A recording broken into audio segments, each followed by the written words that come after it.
1954, Brown versus the Board of Education. The United States Supreme Court said that the separate but equal doctrine was unconstitutional, and that separate facilities between blacks and whites were inherently unequal. It paved the way for integration in public schools, and it was a major victory of the civil rights movement.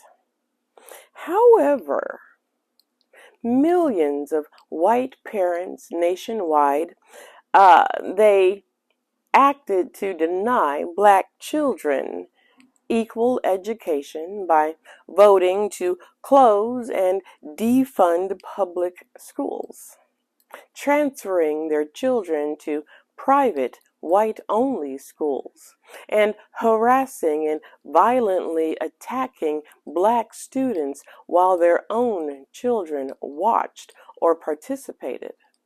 We all remember the Little Rock Nine, Ruby Bridges, but there is more to it, more that we were not taught, that we don't know. Let's talk about some of the other actions that were taken to keep from integrating the schools. Now, in the South, the White Citizens Councils, which is or was a network of white supremacists and segregationist organizations, it spread rapidly throughout the South. Within 2 years or so, more than 250,000 determined members were working together to delay school desegregation through political action, economic intimidation, and violence. A lot of violence. Now, the next example or two are economic intimidation. Like in South Carolina, the councils had 55 chapters totaling 40,000 members by July 1956. Within 2 weeks, after 17 black parents signed a pro-integration petition in the community of Ellery, South Carolina, all of them had lost their jobs or had been evicted from their farms. Remember, they were sharecroppers on white farms. 14 of those parents asked to withdraw their names from the pro-integration petition because they needed those jobs. They needed those farms.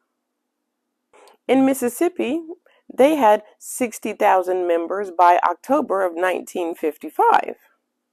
When 53 residents of Yazoo County signed a desegregation petition launched by the NAACP, the council published a newspaper ad naming them, and they faced widespread harassment, lost work, and even had their bank accounts canceled.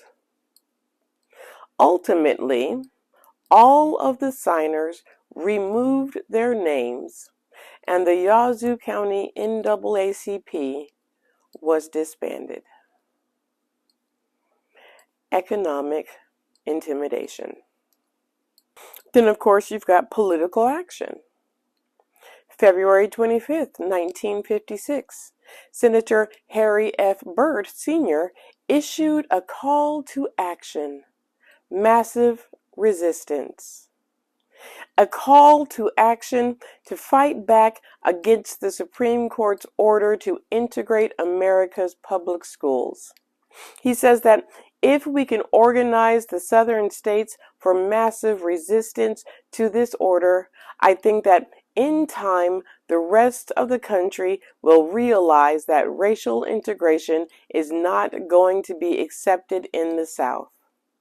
Byrd and his allies urged white Virginians to engage in willful disobedience and disruption to block any form of school desegregation.